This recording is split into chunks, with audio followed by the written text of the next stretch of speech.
2 Samuel, hoofstuk 10. 'n Ruk later is die Ammonitiese koning oorlede. Sy seun Ganen was die troonopvolger.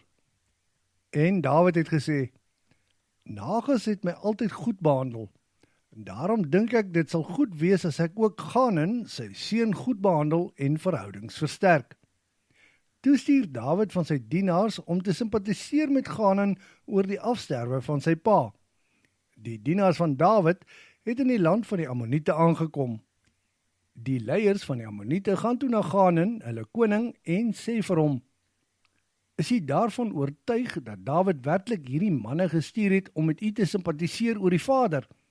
Dink u nie eerder dat Dawid die mense gestuur het met die doel om op die stad te spioneer, sodat daar later 'n inval gedoen kan word nie?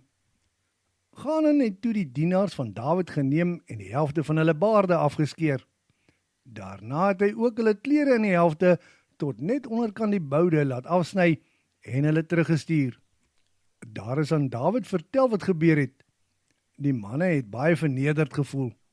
Daarom het hy ander manne gestuur om hulle halfpad te ontmoet en vir hulle te sê, dit sal beter wees as julle daar in Jerigo bly en wag tot julle baarde weer uitgegroei het. Wanneer dit gebeur het, kan julle huis toe kom. Die Ammoniete het deeglik besef dat hulle aksies hulle ongewild by Dawid gemaak het. Daarop stuur hulle boodskappers na die Arameërs wat in Bet-Regob en Soba gewoon het om 20.000 soldate te huur. By die koning van Maaga het hulle 1.000 man gehuur en 'n verdere 12.000 soldate is by Top verkry. Dawid is daaroor ingelig. Toe stuur hy vir Joab met die hele Israelitiese leer, al die helde. Daar by die ingang van die stadspoort het die Ammoniete hulle manskappe opgestel in hulle gevegslinies. Soba en Regob se Arameërs, asook die manskappe van Top en Maaga, het egter stelling ingeneem in die veld. Joab het besef dat hy aan die voor- en die agterkant sou moes veg. Daarom het hy gou van die dapperste en beste manne gekies en hulle in gevegslinies teen die Arameërs opgestel. Sy broer Abisai het hy aangestel oor die res van die manne wat teen die Ammoniete opgestel is. Toe sê hy, as jy sien dat die Arameërs vir my te sterk raak, moet jy my kom help.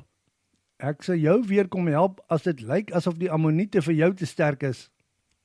Vir ons volk en ons God se stede moet ons nou dapper en sterk wees.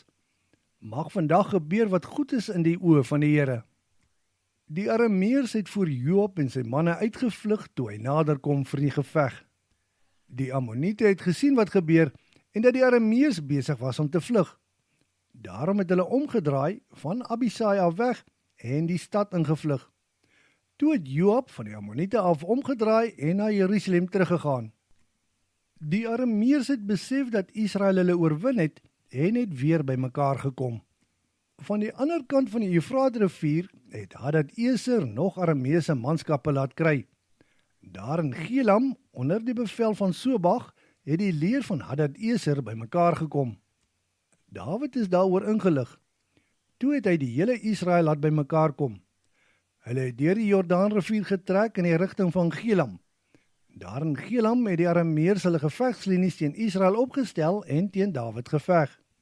Die Arameërs het weer voor Israel uitgevlug.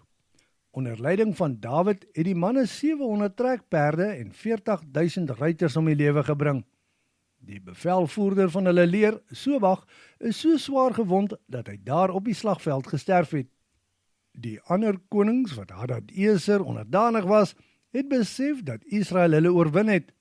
Daarom het hulle 'n vredesverdrag met Israel gesluit en was Israel se onderdane.